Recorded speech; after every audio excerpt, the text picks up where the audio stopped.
வணக்கம் தோழிகளே, இது ஈஸி குக்கிங் சேனல் பகுதியில் உங்களை சந்திப்பதில் பெரும் மகிழ்ச்சி கொள்கிறேன். எனக்கு தெரிந்த சமையல் மற்றும் சமையல் குறிப்புகள் பற்றியும் இச்சேனலில் கூறியிருக்கிறேன். இவை உங்களுக்கு பயனுள்ளதாக இருக்கும். எல்லோரும் எளிமையான முறையில் செய்யக்கூடியதாக இச்சேனல் அமைந்திருக்கும். வாருங்கள், இப்போது நாம் செய்யும் சமையலை பற்றி பார்க்கலாம். இன்றைக்கி நாம் செய்ய போகும் சமையல் நாட்டுக்கோழி குழம்பு. இது எப்படி செய்யலாம் என்பதை பார்க்கலாம். நான் 1/2 கிலோ கோழி வாங்கியிருக்கிறேன். அதை நல்லா சுத்தம் செய்து அதில் 2 ஸ்பூன் மிளகாய்த்தூள், 1 ஸ்பூன் மல்லித்தூள், 1/2 ஸ்பூன் மஞ்சள் தூள், 1/2 ஸ்பூன் கரம் மசாலா, 2 குழிக்கரண்டி தயிர், தேவையான அளவு உப்பு,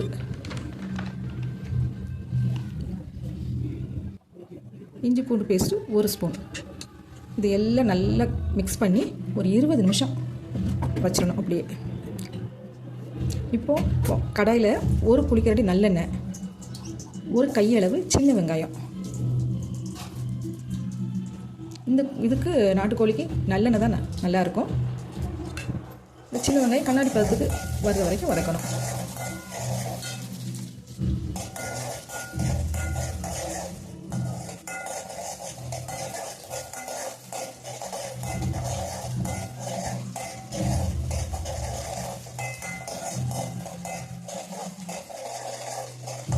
எட்டு அல்லது 9 கிள்ளி வச்சுருக்க வரமிளகாயை அதில் போட்டு வதக்கணும்.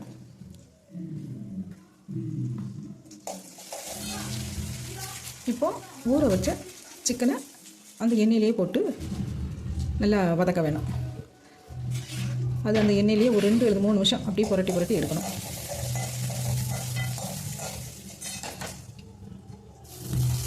இது வேகிறது கொஞ்சம் டைம் எடுக்கும்.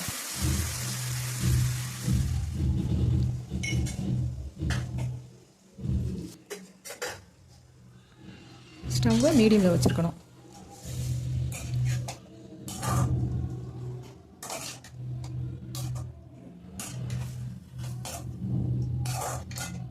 இந்த எண்ணெயிலேயே அதை சிக்கன் நல்லா புரட்டி எடுத்துட்டு, இந்த நாட்டுக்கோழி குழம்புக்கு நல்லெண்ணெய் தான் யூஸ் பண்ணணும். ஏன்னா சிக்கன் வந்து கொஞ்சம் சூடு, அதனால நல்லெண்ணெய் குளிர்ச்சி, அதனால் 2க்கும் ஈக்குவல் ஆகும். இன்னொன்று, இதுக்கு எலும்பு சதப்பகுதி வந்து எலும்போடு சேர்ந்துருக்கோம்னா வேக வைக்கிற டைம் தான் கொஞ்சம் அதிகமாக இருக்கும். 20 அல்லது 25 நிமிஷம் டைம் எடுக்கும். இந்த குழம்பு வந்து சூடான சாதத்தோடைய இட்லி, தோசை, சப்பாத்தி, பூரி எதுக்குனாலும் நல்லாயிருக்கும்.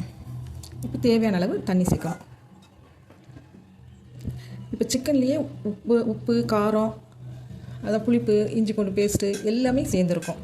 அதனால் இப்போ அந்த உப்பு போடணுங்கிற அவசியம் கிடையாது. இது வந்து நல்லா சிக்கன் நல்லா வெந்து குழம்பு பதத்துக்கு வரும்.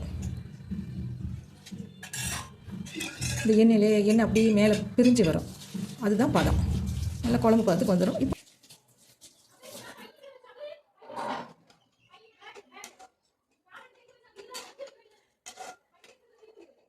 இப்போ நல்லா மூடி போட்டு மூடி வச்சிடணும்.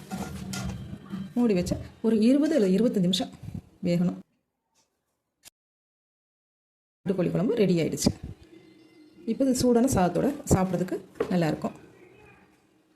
அதுக்கு நீங்களும் இதே மாதிரி செய்து பார்த்து சுவை எப்படி இருக்குதுன்ட்டு கமெண்டில் சொல்லுங்கள். நன்றி தோழிகளே. மீண்டும் வேறு ஒரு ரெசிபியில் உங்களை சந்திக்கிறேன். இது ஈஸி குக்கிங் சேனல்.